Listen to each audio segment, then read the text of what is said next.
Flood Protection Secrets, the podcast to the protection against heavy rain and flooding by Dr. Flood, Andreas Klippe.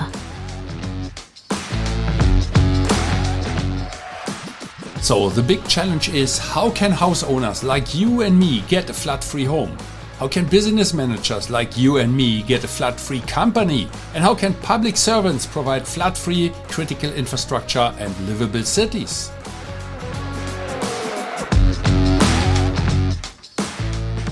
Flood Protection Secrets, the podcast by Dr. Flood, Andreas Klippe. This podcast is for foresighted and proactive people who do not want to shovel the muddy water out of their room while standing in the midst of the disaster.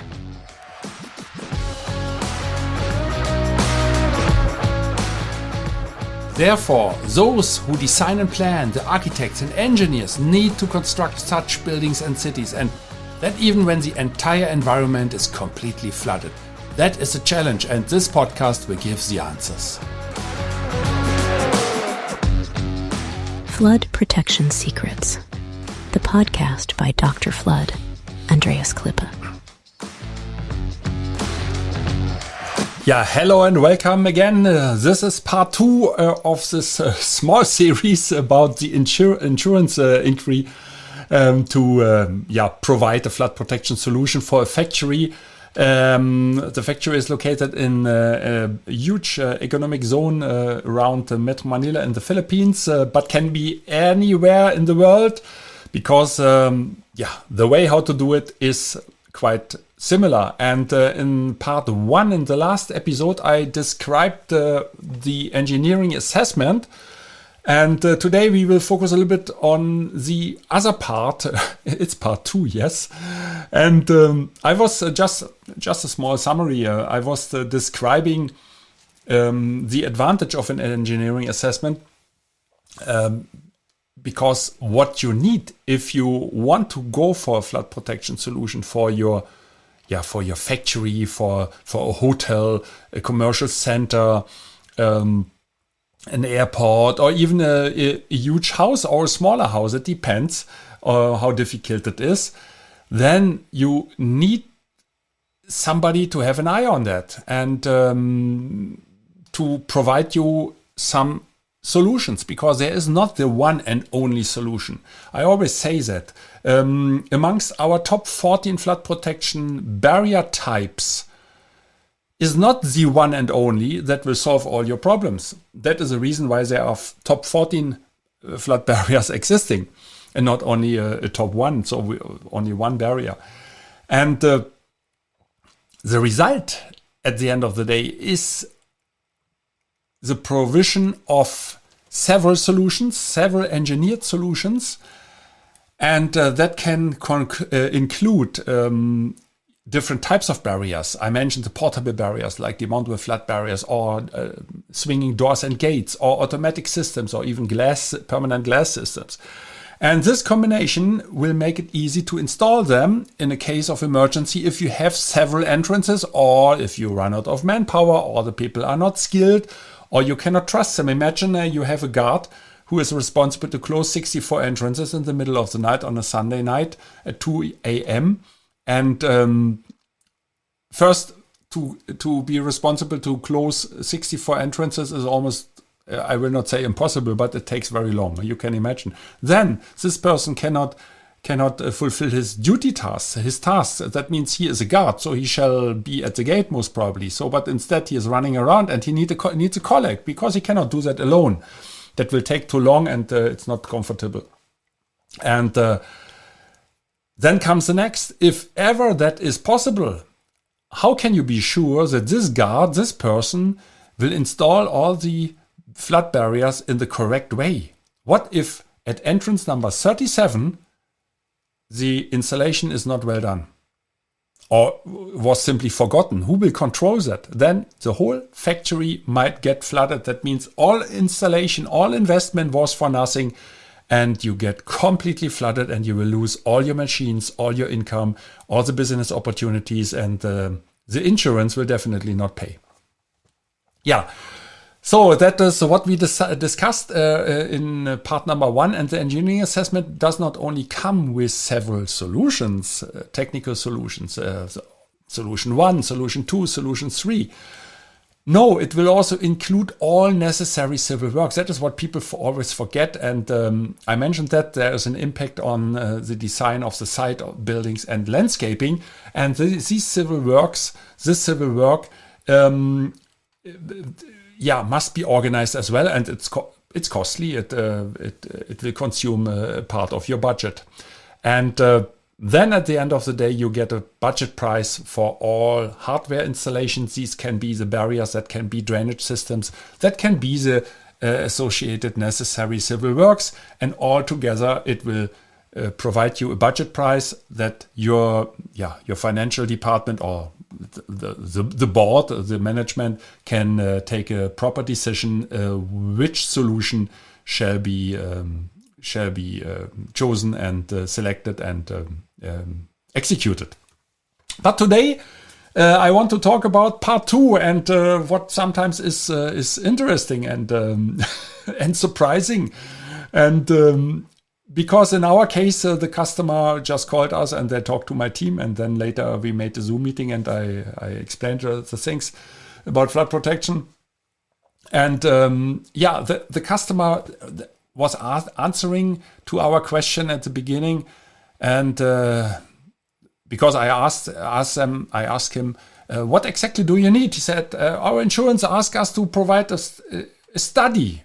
I said, what kind of study? Where is it good for? It's about flood protection. Yeah, that's I know because you are calling us. But what exactly shall be done? Yeah, they did not really say, but they need to study something with engineering, and now they mentioned the magic word, an assessment. Oh, I said the engineering assessment. That is what I was going to, what I was explaining to you and what I was describing in part 1 of this episode. So if you missed it, just go back 1 episode. I think that is, I don't remember which number it is, 67, I think. Yeah, and he said, yeah, but. Is there also this hydrological study investigation included? That was the second magic word, hydrological study. And I said, yes and no. It is not per se included in an engineering assessment, not as we do that, but we can include it for you. Why do you need that? Yeah, the insurance wants to know about the hydrological situation. I said, yeah, it's not bad because sometimes you really need to know what's going on. But we know already the weather report from the previous years, and you know already how high the water was increasing, and so on and so forth. I said, yeah, but we need to know that. Okay, I said, we can include that.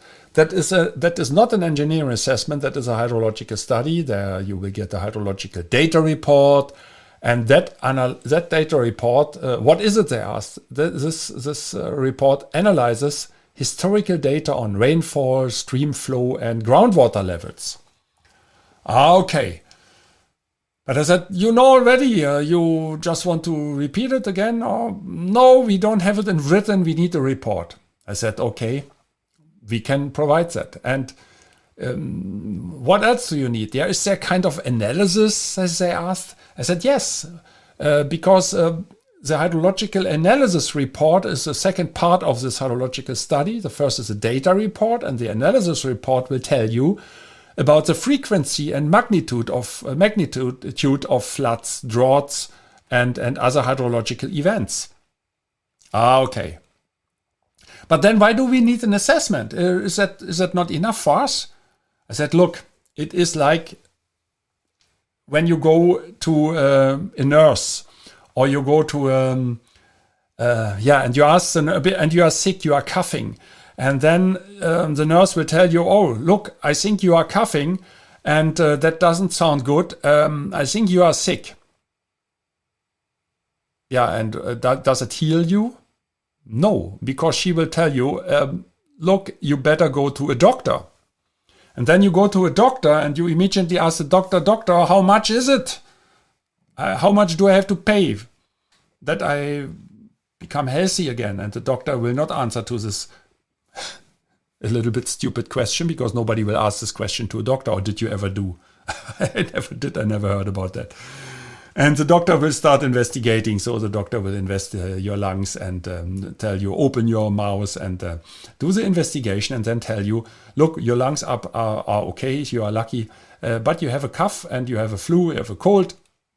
I will give you some medicaments. And with these medicaments, you go to the pharmacy, you get the medicaments, you take the medicaments, you take care about your body, perhaps you stay in bed for a while, and then after some days you feel better, and after 1 week the whole thing is gone and you are back in normal life again. That's a normal procedure. In flood protection, it is the same thing. What the nurse has told you that you have a sickness and you are sick, better you go to a doctor. That is what the hydrological study tells you. And sometimes I tell to the people, look, you know already that you are under danger. And now you only asked for a report that repeats what you already know. But okay, one thing normally is not included, that is a groundwater table. But the groundwater table in a simple hydrological study is only an analysis about geological data. And this data perhaps was summarized years ago, so it's quite old. So you don't know what happens with a groundwater table today. So the only thing you can do is you drill a hole and you check it out. But that is costly to drill holes in the ground and check the groundwater table. That is a kind of effort. We had the situation during the last years in Germany and many countries in the world. I heard about it, but I report about my country. So in Germany, in 2022, there was a serious problem with the groundwater table, and 2023 as well. Now, in 2024, the groundwater table in most of the regions is back to normal. Perhaps there are one or two regions where it is not the case, but in most of the cases it is true. And so that means the groundwater table is varying. So who tells you that for your factory, your building, the situation at this day when somebody investigated it was at the low level or at the high level? That means you need to know a little bit more. Anyway, that is only one aspect. The more important aspect is the rainfall and the stream flow. That means what way is the water taking? How are the rivers overflowing? And from which side of the street can you expect the water come? And by the way, people sometimes see the water coming from the left side and 2 years later it comes from the right side and they don't know why. So that means all these reports only tell you are sick, but they don't tell you how to protect yourself. That is not the doctor. The hydrological study is telling you information about the past, about the years before, and you have not a real idea what it is. That is statistics. Statistics, nothing else. Unless you do a real hydrological study with a lot of effort. But to be honest, I tell you, you don't need that. In most of the cases, you don't need that. You will need that when you do landscaping for land development, and you are not sure what kind of soil do I have, and where is the groundwater table. That is essential. But for an existing subdivision, for an existing village, these things are normally known, more or less. So. And what do you need to do? You need to go to your doctor. And who is the doctor? The doctor is doing the engineering assessment. And at the end of this investigation, you will get your medicaments. You will get your maximum three proposals for flood protection solution. And then comes the question, how much does it cost? And that is what the pharmacy tells you. So the pharmacy is having different medicaments, and they tell you medicament 1, the price is $2, the medicament 2 is $10, and the medicament 3 is $20, just to say something. And that is the same in flood protection. Or alternative flood barriers demountable flood barriers cost this price, and flood doors cost that price, and an automatic system costs this price. Or a mixture between demountable flood barriers and 3 doors and 1 automatic system is this price. And if you do everything with demountable flood barriers, that is the lowest price you can have, then it is another price. So then you know your price. And that is exactly what the engineering assessment is providing you. That means the hydrological study is just giving you the data, and they give you the information about the past, and the engineering assessment protects you in the future. And we call it the hydrologic engineering output. That is an in-depth proposal for flood control solutions tailored to address the site-specific vulnerabilities and requirements. And it's a strategic guidance for overall budget planning, encompassing the cost of proposed flood protection measures along with potential long-term savings and benefits. So that is what we were telling to the company, and at the end they understood it, because I said, oh, only to know that we are sick, that doesn't help us. I said, yeah, you got it. Because you know already that it is raining, and the rain will continue. It will get worse with the climate change effects. So you don't need anybody who will tell you, hey, it will rain. Guys, we know by our own that it will rain, and we know how dangerous it is. The only question is how high will the water rise, and that is what a hydrological study can only tell you with an average value. They never can tell it exactly for your location, based on the statistic data. So what we do is we estimate it. We use our experience, and then we always recommend the people, please add 50% to at least 50% protection height to what you experienced last time. So if the water went up to the knees, then you should be protected up to the hips at least, or better do it already up to your shoulder, because climate change will make the water rise within the next years, 10 years, 20 years. Nobody knows that exactly. Up to this height, and then you are very glad that you took this decision today, and you have not to invest twice, and you will not get flooded in the meantime, because barriers can be overflown, and then the whole thing is for nothing. But that is what the insurance will accept. That means the insurance needs a hydrological study to have a databasis, and as long as they accept it, fine. And now comes my golden nugget for you. What I mentioned at the beginning, people sometimes think once they have an insurance contract, they are safe. And that is totally wrong. You are not safe at all, because you will get flooded. You will lose everything what you have, all your memories, all your gadgets, all your inventory. In your private house, you will lose all your furniture, your television. The kids will lose the toys. You will lose your car in the garage, the bicycles, the beautiful garden. Everything is destroyed. In a company, you will lose not only the IT equipment, the generators, the machines, the raw materials, the end products. Everything is gone with the water. The same for a hotel when the hotel is overflown and flooded. So you will lose everything, and you are in a misery, and then you have to clean up the mess, spend the money for renovation and for replacement purchases, because in the meantime the insurance is just investigating whether they pay you or they don't pay you, and that can take months or years.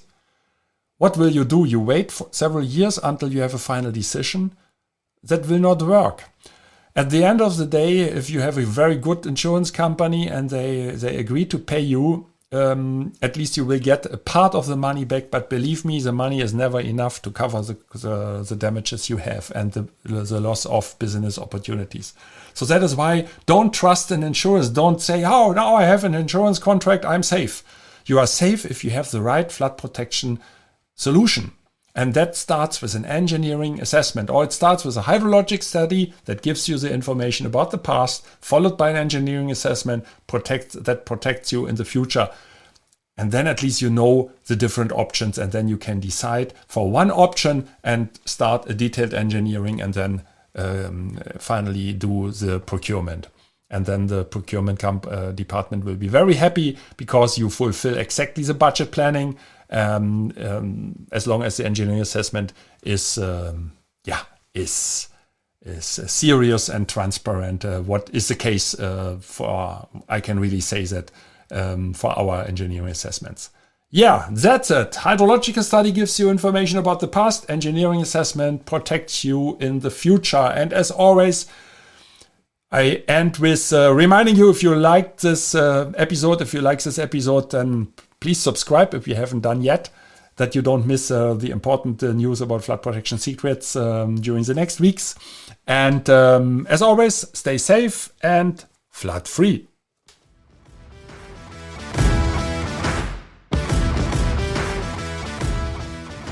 I wish and hope for you that you make the right decisions when it comes to your personal flood protection. And if you enjoyed this episode, please subscribe to this podcast channel if you haven't already. Now it only remains for me to wish you a good day. Do something with it. Maybe until the next podcast episode. I would be very happy. See you then.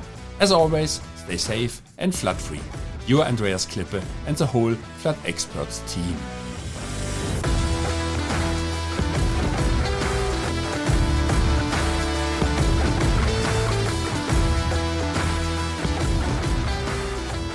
That's it again with the new episode of Flood Protection Secrets, the podcast by Dr. Flood Andreas Klippe, German engineer, book author, and head of the Flood Experts.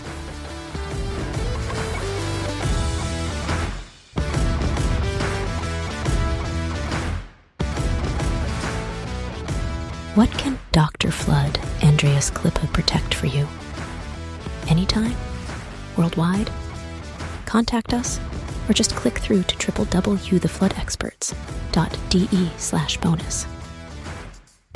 Detailed engineering, German quality, safe, flood protection secrets, the secrets you'll want to unfold. Don't forget, you're only one flood barrier away. Subscribe to the season, and you'll never be late for an episode.